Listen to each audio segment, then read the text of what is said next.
भगवान विष्णु के शरीर से एक दिव्य देवी प्रकट हुई थी, वही माता एकादशी कहलाई और मार्गशीर्ष मास के कृष्ण पक्ष की एकादशी के दिन ही उत्पन्न होने के कारण इस दिन को, जो कि उत्पन्ना एकादशी के नाम से जाना जाता है, और यह सभी प्रकार के पापों को नष्ट करके भगवान विष्णु के धाम को प्रदान करने वाली है। तो आइए आज आप सब सुनेंगे उत्पन्ना एकादशी की कथा। अगर आप एकादशी व्रत के उपलक्ष्य में ब्राह्मण दक्षिणा, अन्नदान, वस्त्रदान आदि के लिए देना चाहते हो तो आप अपने श्रद्धा और सामर्थ्य के अनुसार हमें डिस्क्रिप्शन में जाकर के वहां से गूगल पे, फोन पे या अकाउंट नंबर के माध्यम से आप अपने श्रद्धा और सामर्थ्य के अनुसार हमें ब्राह्मण दक्षिणा प्रदान कर सकते हैं। तो आइए सुनते हैं उत्पन्ना एकादशी व्रत की कथा।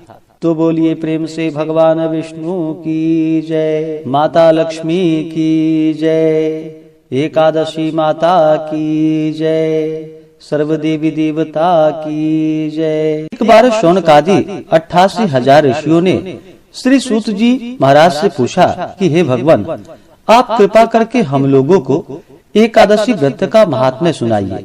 श्री सूत जी ने कहा कि हे ब्राह्मणों, इस व्रत के महात्म्य को भगवान श्री कृष्ण ने महाराज युधिष्ठिर से कहा था, वही आज हम आप लोगों को सुना रहे हैं।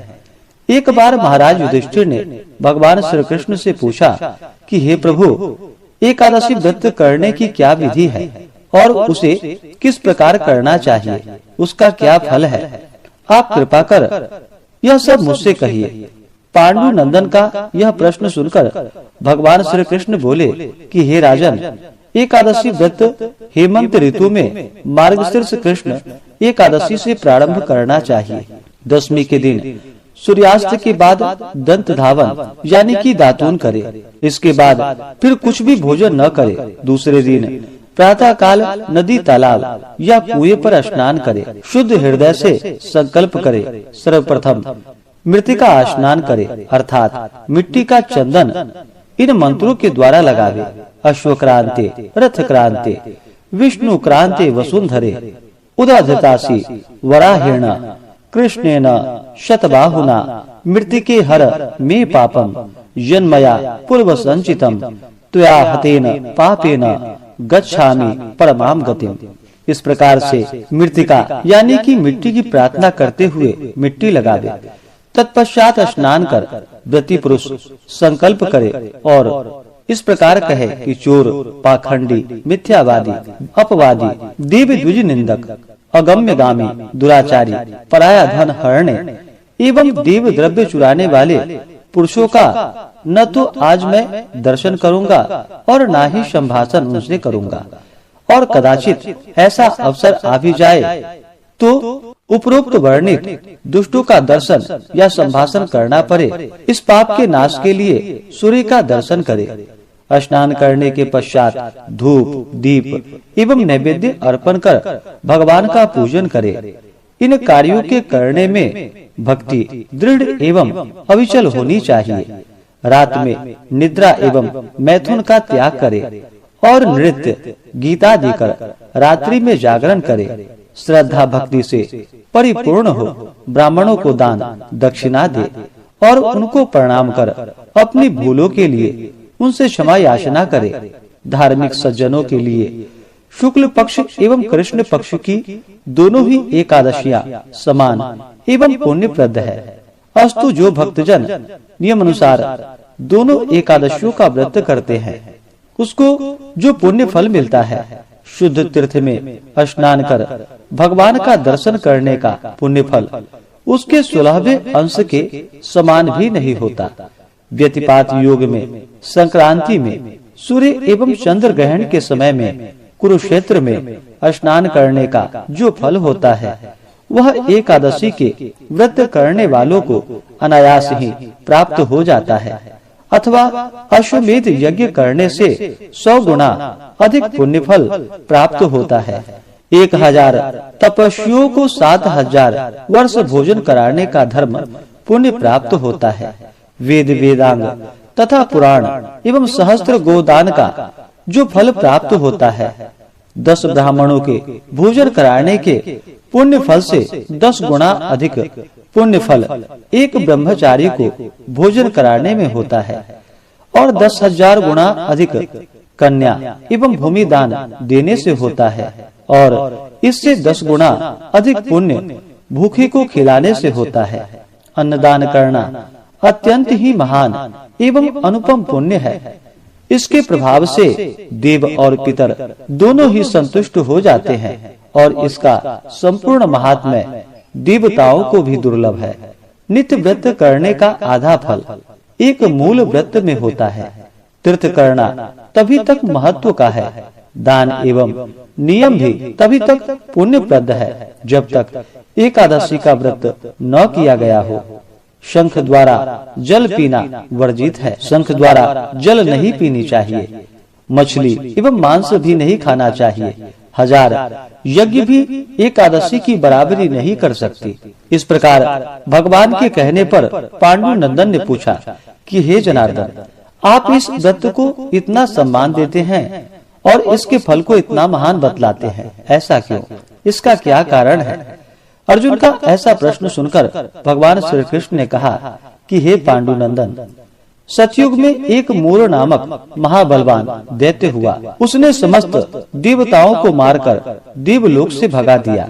देवराज इंद्र मूर के डर से इधर उधर मारे फिरने लगे। अंत में महान दुख से पीड़ित हो सब देवताओं को साथ लेकर भगवान शंकर के यहाँ कैलाश पर्वत पर जाकर उनकी अनेकों प्रकार से विनय कर अपनी दुख गाथा उन्हें सुनाई और कहा कि हे प्रभु, अब कृपा कर ऐसा कोई उपाय बतलाइए जिससे देवताओं सहित मैं इस महान विपत्ति से मुक्त हो पाऊं। देवराज इंद्र की ऐसी बातें सुनकर भगवान शंकर ने कहा कि हे देवराज, आपको भगवान विष्णु की शरण में जाना चाहिए, क्योंकि वही सबके संकटों को हरने वाले हैं। भूतपति भगवान शंकर की ऐसी वाणी को सुनकर देवराज इंद्र देवताओं सहित भगवान विष्णु के लोक को गए। वहां जाकर क्या देखते हैं कि भगवान विष्णु शंख, चक्र, गदा, पद्म धारण किए हुए शेष शैया पर शयन कर रहे हैं और श्री लक्ष्मी जी उनकी चरण सेवा कर रही हैं। ऐसे भगवान वासुदेव को अवलोकन कर इंद्र महान आनंदित हुए और देवताओं सहित नतमस्तक होकर स्तुति करने लगे कि हे देवादिदेव, आपको नमस्कार है। हे दैत्य विनाशक मधुसूदन पुंडरीकाक्ष, हम लोगों पर दया कीजिए। हे प्रभु, दैत्यों के भय से भयभीत हो ये समस्त देवता मेरे साथ आपकी शरण में आए हैं।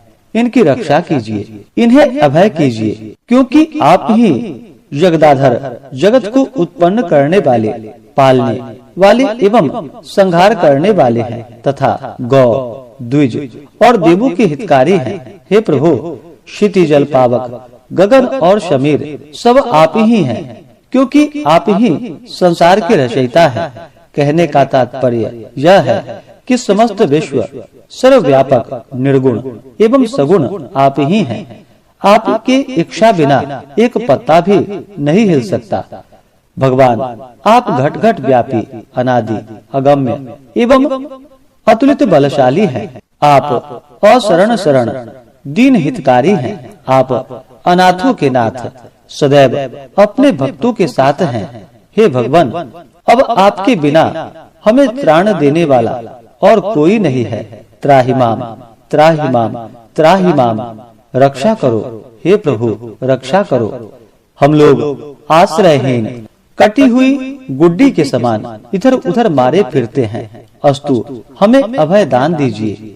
देवराज इंद्र सहित देवों की इस प्रकार विनय सुन भगवान विष्णु प्रसन्न हो गए और उनसे बोले कि हे राजा, क्या बात है, आप लोग इतने भयभीत क्यों हैं? आप लोगों को किसने सताया है? आप समस्त वृतांत मुझसे कहिए और भय को त्याग कर निर्भय हो जाइए। भगवान विष्णु को सदैव देख देवराज इस प्रकार कहने लगे कि भगवान, पूर्व काल में ब्रह्म वंशोत्पन्न एक नाड़ी जंग नामक महाबलशाली दैत्य था और सभी देवताओं को महान कष्ट देता था। उसी का पुत्र अब जिसका नाम मूर है और जिसकी राजधानी चंद्रावती है, अपने पिता से भी बलवान है।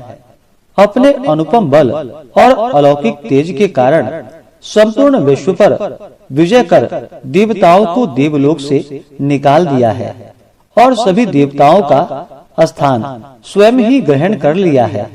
हे भगवान, इंद्र, वरुण, यम, कुबेर सब कुछ वही है और आज व्योम पर प्रखर मार्तंड के समान त्रिलोकी को तपा रहा है। अस्तु, अब आप हम सब देवताओं पर परम अनुग्रह कर उस दुर्दमनीय दैत्य का संहार कीजिए और हम सब आपकी शरण में आए हुए देवताओं की रक्षा कीजिए।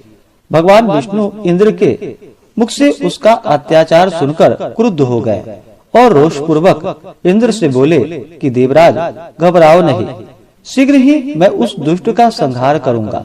अतएव अब आप लोग एकत्रित हो चंद्रावती नगरी पर आक्रमण कर दो और सदा मुझको अपने समीप समझकर रंच मात्र भी भय ना करो। भगवान की ऐसी आज्ञा पाकर देवराज इंद्र ने देवताओं को साथ ले चंद्रावती नगरी को आ घेरा। समाचार पाकर दैत्यराज मोर भी अपनी सेना ले उससे युद्ध करने लगा। देखते ही देखते महाभयंकर युद्ध होने लगा और देवता लोग उसकी विकट मार को सहन नहीं कर पाए और भागे। दैत्यों ने भागते हुए देवताओं को मारने की इच्छा करके उनका पीछा करना चाहा, परंतु उसी समय भगवान विष्णु शंख, चक्र, गदा एवं पद्म धारण किए हुए वहां आते दिखाई पड़े। उनको देखते ही सबके सब उन्हीं के ऊपर टूट पड़े। भगवान विष्णु ने भी अपने दिव्य अस्त्रों द्वारा राक्षसों का संहार करना आरंभ कर दिया। यद्यपि भगवान विष्णु के दिव्यास्त्रों द्वारा दैत्यों का अनवरण संहार हो रहा था, तथापि दैत्यराज मोर निश्चल और वीरता पूर्वक संग्राम भूमि में युद्ध करता रहा। भगवान विष्णु के दिव्य एवं तेजवान अस्त्र भी दैत्यराज के शरीर पर लग लग कर व्यर्थ होने लगे। अपने अस्त्रों को असफल होते हुए देखकर भगवान विष्णु को अत्यंत क्रोध हुआ और उन्होंने अस्त्र शस्त्रों को एक ओर फेंक दिया और उससे लिपट गए और फिर मूढ़ दैत्य से मल्ल युद्ध करने लगे। परंतु अत्यंत परिश्रम करके भी वे दैत्यराज को पराजित नहीं कर सके। जब भगवान बहुत थक गए तब बद्रिकाश्रम की ओर चले गए और वहां जाकर बहुत ही जीर्ण हो गए। तब एक गुफा देख उसमें प्रवेश कर गए। उस गुफा का नाम हेमवंती था। भगवान विष्णु वहां जाकर सो गए। पीछा करता हुआ दैत्यराज मोर भी वहां पर आ पहुंचा और भगवान विष्णु को वहां निर्भय सोता हुआ देखकर उन्हें मारने के लिए आगे बढ़ा कि दानवों के परम शत्रु विष्णु को मारकर दानवों को सदा के लिए निष्कंटक बना दूं। उसी समय भगवान विष्णु के शरीर से दिव्यास्त्रों को धारण की हुई एक स्त्री उत्पन्न हुई और आगे बढ़कर दैत्यराज से युद्ध करने लगी। दानवराज उस स्त्री का अस्त्र संचालन देख चकित हो गए और सोचने लगा कि रुद्र के समान पराक्रम वाली यह उग्र रूप धारणी स्त्री को किसने उत्पन्न किया है, जिसके बाण इंद्र के वज्र से भी भीषण और सांघातिक है। मुहूर्त मात्र में ही उस कन्या ने दानवों की विकराल सेना को नष्ट कर डाला। तब दानवराज ने अत्यंत वेग पूर्वक आक्रमण किया, परंतु उसने दानवराज के समस्त अस्त्र शस्त्र बेकार कर उसे एकदम विरत कर दिया। तब वह अत्यंत क्रोध कर मल्ल युद्ध करने के लिए उनकी ओर बढ़ा, परंतु यह भी न हो सका, क्योंकि उस कन्या ने एक ही घूंसे में उसको पृथ्वी पर पटक दिया। वह पुनः आगे बढ़ने के लिए उठा। यह देख उसने दानवराज का मस्तक काट लिया और फिर मूढ़ दैत्य का धड़ वहीं पर गिरकर छटपटाने लगा। साथ ही दैत्यगण पाताल लोक में भाग गए। उसी समय भगवान विष्णु की निद्रा भंग हुई और वह उठकर बैठ गए। तब वह कन्या हाथ जोड़कर भगवान विष्णु से कहने लगी कि हे भगवान, अब मुझे क्या आज्ञा है। उसके ऐसे वचन को सुनकर भगवान विष्णु अत्यंत प्रसन्न हुए और बोले कि हे देवी, आप कौन हैं? इस दुष्ट राक्षस को मारकर मुझे किसने त्राण दिया है भगवान विष्णु के ऐसे वचन को सुनकर उस कन्या ने कहा कि हे प्रभु, यह शूद्र कार्य आपके अंश से उत्पन्न मैंने ही किया है। हे शत्रु दमनकारिणी, मैं आपकी ही शक्ति हूँ। उसके ऐसे वचन को सुनकर भगवान विष्णु बोले कि हे निष्पापी, इस दैत्य के मारने से मैं तुम पर अत्यंत प्रसन्न हूँ, क्योंकि तुमने समस्त देवताओं को अभय कर दिया है। अतः अब तुम मनोवांछित अपने वरदान को मांगो। भगवान के ऐसे वचन को सुनकर वह कन्या बोली कि हे भगवान, यदि आप सचमुच ही मुझ पर प्रसन्न हैं और वर देना ही चाहते हैं, तो कृपा कर यही वर दीजिए कि आज का दिन मेरे ही नाम से प्रसिद्ध हो और आज के दिन व्रत करने वाले को मैं समस्त पापों से मुक्त कर सकूं और उपवास का आधा पुण्य एक बार भोजन करने एवं रात्रि भोजन में भी प्राप्त हो और अपनी इंद्रियों को दमन कर मेरे दिन संपूर्ण व्रत करने वाले को विष्णु लोक की प्राप्ति हो। भगवान ने कहा एवं अस्तु, अर्थात ऐसा ही होगा।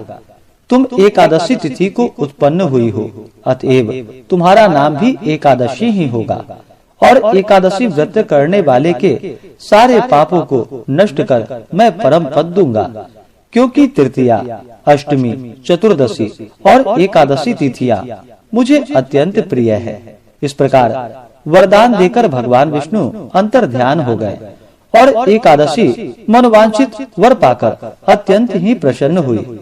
हे पांडुनंदन, एकादशी व्रत करने वाले से मैं अत्यंत ही प्रसन्न रहता हूँ। उसके शत्रुओं का सदैव ही संहार करता हूँ और उसे उत्तम पद देता हूँ। एकादशी की उत्पत्ति का वृतांत मैंने तुमको सुना दिया। एकादशी पापों का नाश करने वाली है। शुक्ल एवं कृष्ण दोनों ही पक्ष के व्रत करने वाले उत्तम लोकों में स्थान पाते हैं।